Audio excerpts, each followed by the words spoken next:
Hello there, guys. Happy Valentine's Day to you. This is Rachele with Amethyst Ascension. If you are new here, welcome. And if you are returning, thank you so much for joining me again. So what I wanted to do was a really quick Happy Valentine's Day love frequency spread that I just created on the whim. And I thought, you know what? Because I love doing divination and I love any excuse to use divination. So I made this little spread. And it is in a PDF format document. I am going to be putting it into my Amethyst Ascension family Facebook group right after this video. So be sure to check that out. If you are not a member of that group, be sure to answer the 3 questions, okay, in order to get you approved. And there's other PDFs in there, in that group. So let's just get started. First of all, I am using the Cosmic Visions Tarot, as well as the Divine Muses, I decided, for my oracle question. All right, so let me get all this out of here. All right. Oops. All right.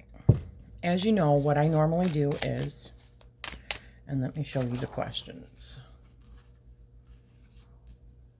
I always shuffle until a card flies out, and I'm always asking the question to my higher self. And I am imagining or envisioning my higher self actually picking the card up out of the deck as I'm shuffling it and throwing it out on the table for me.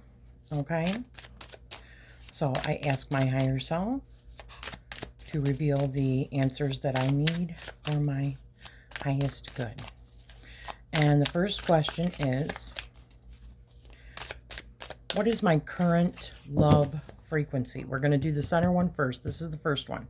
Then we'll do what is blocking the flow of love energy, or, blocking that loving energy. And what should I be focusing on for positive change if my frequency is not good? Or to even make it better, because we can always make it better. And then if you want to do a little bit more of an overall guidance, then you can draw an oracle card. So, what is my current love frequency? What is my current love frequency? And I'm probably just going to... Oh, here we go. Son of Swords. I can't remember if the Son of Swords is supposed to be the Knight of Swords in this, or... Let me see. Okay, yeah, this is the Knight of Swords.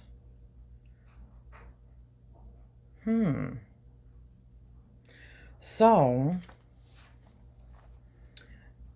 perhaps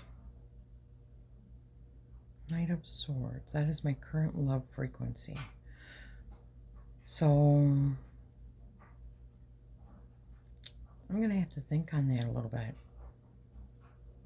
Cutting through. I mean, it looks like he's cutting through and the fly. What does that mean? You know what? Let me see what she says in here.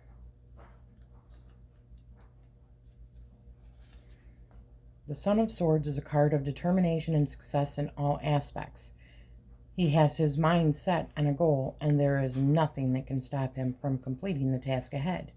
With this card, you are reminded that wishing and dreaming about your desires will not make them come true. You know where you want to be, so it's time to make the first move and to take the necessary steps to reach your goals. Okay, I don't need to read any further. I think I know what this means for me.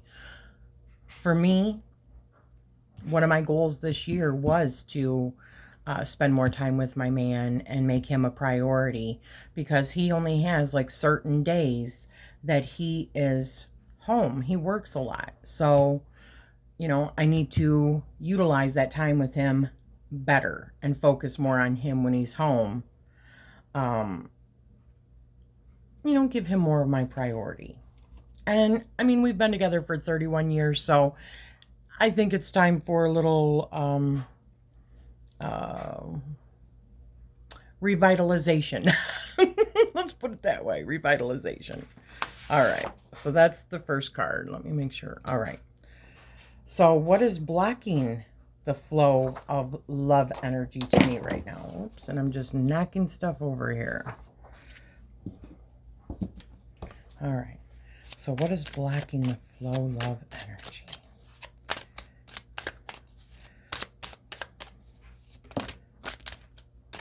The Son of Pentacles, right? That makes complete sense to me, because I work too much. I prioritize.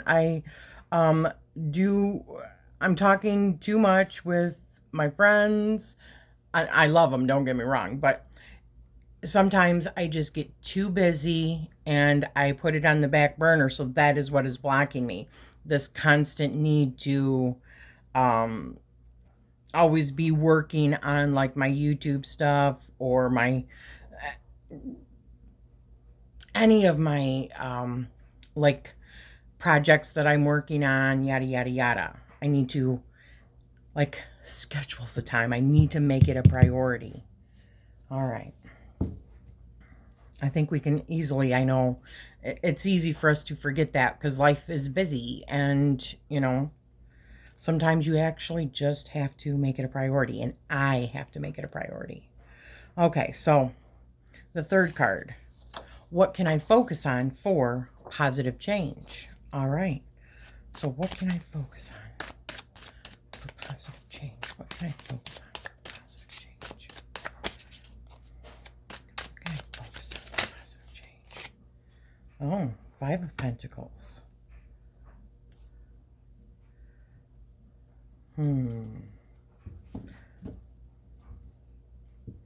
Family.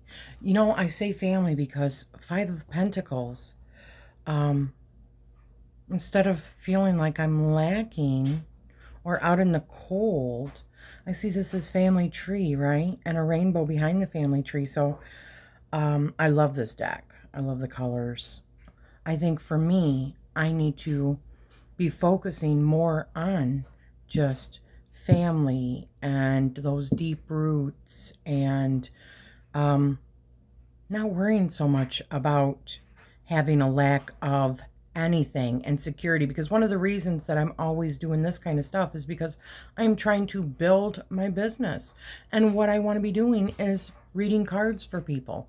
And that's not something that's always easy, but that's why I'm always working, is I'm trying to network and build communication with others and be able to do something that I love so that my husband doesn't have to work as much in the future, because that's what he's done forever. He's always had to sacrifice for this family. And I want to take some of that burden, but I forget sometimes that when he's off, I should still be spending that time with him and not focusing so much on this and focusing on bettering the security in our family and actually give him the time that he deserves as well. So that makes perfect sense to me. And all right, so Oracle card for overall guidance. All right, and as I said, I'm using the Divine Muses. And these are so good. I'm probably going to read out of the book for you for whatever I get. All right, Oracle card. So what do I need to know about my love frequency right now? What kind of guidance can you give me on my love frequency? All right, we'll take the top one. Sea Priestess. All right, is that still in? All right. So let's find that in here. Let's see what that says. Sorry, that's my dryer stopping. 121.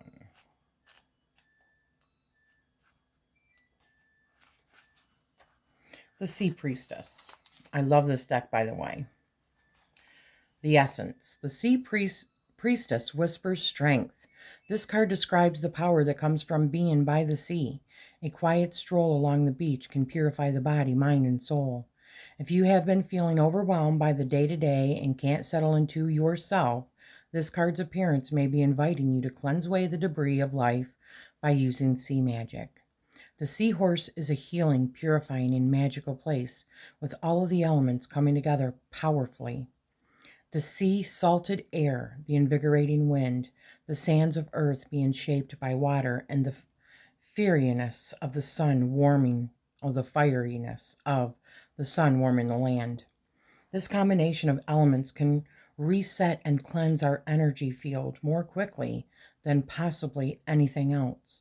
Sea witches are drawn to the seaside because the merging of magical elements is ideal for spell work and witchcraft. Tools can be gathered on the shore, such as driftwood, seashells, and plants to be used in ritual to honor the sea spirits or deities. Are you a beachcomber who enjoys collecting shells, stones, glass, wood, and other found objects for your altar? You may be a sea witch, especially if you observe the moon cycles and enjoy working with teas, sacred baths, and hydrosols. You may also be attracted to water spirits or creatures, which my husband is a Pisces. So, or at least in Western astrology, he is, which is very watery, right? You could be a water witch. Water witches work with all sources such as rain, wells, rivers, waterfall, ponds, or lakes, and there are infinite ways to practice water magic. Water magic has potency. Incantations, spells, sigils, and mantras, when used with water, create powerful results, as seen with Dr. Masaru Emoto's famous work, where the effective words influence the structure of water molecules. Yes, I know about this. Positive words create beautiful snowflake patterns, while negative words did not. Imagine how positive intentions would affect our bodies, since we are 60% water. If you can't get away, create a sacred bath ritual with elements of the seaside. Oh my gosh, that reminds me.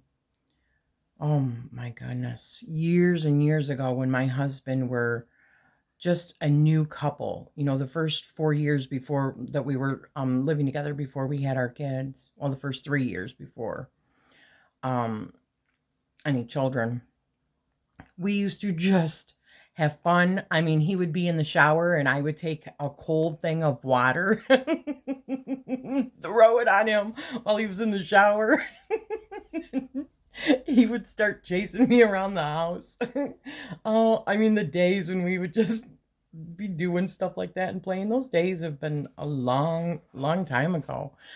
But man, so maybe, and we were talking about that because our kids are getting a little bit older and one's already just moved out of the house and the other one's trying to. So we can have those days again where we have like water fights, we're running around naked in our house, it's just so, interesting. So solitude can be a significant way to work magic right now. Sea and water witches tend to be solitary practitioners of witchcraft. If the retreat card has been pulled with this one, then a withdrawal to the shore may be emphasized. The sea priestess wields magic alone. Excuse me. Let me see, where was I? The sea priestess wields magic alone because the potential to experience deep purification and healing is significant. When we are alone, we have the ability to explore creatively without interpretation. The space becomes ours alone without concern for anyone else's needs.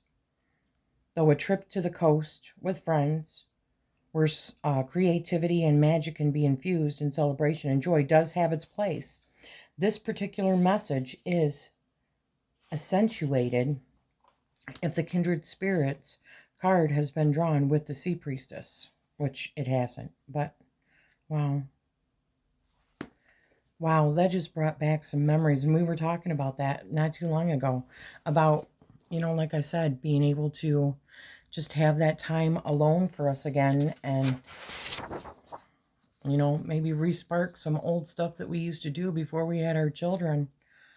And because it's been a long time. I mean, our oldest is 25, going to be 26 next month, and our youngest is 22. So we have not lived alone in that amount of time. That's a long time. So I hope that you are finding this particular spread useful for you today, and just fun for Valentine's Day. And like I said, I'm going to be putting this in the group. So if you would like to access this, or I'm also going to just put the picture. So if you would just like to pull the picture up on your screen and, do your fun little, quick little tarot spread divination for the day, if you'd like, then please, you know, join in this with me. This is fun. I wanted to show you. I put this out because I was hoping to maybe spark a little bit of this energy that I was feeling when I created this particular necklace. Oh my goodness, years ago. And her name is the Seductress. So, yeah. All right. So thank you for watching, guys. I hope that you all have a wonderful, wonderful Valentine's Day, and I am sending you all the love and light. Thank you so much.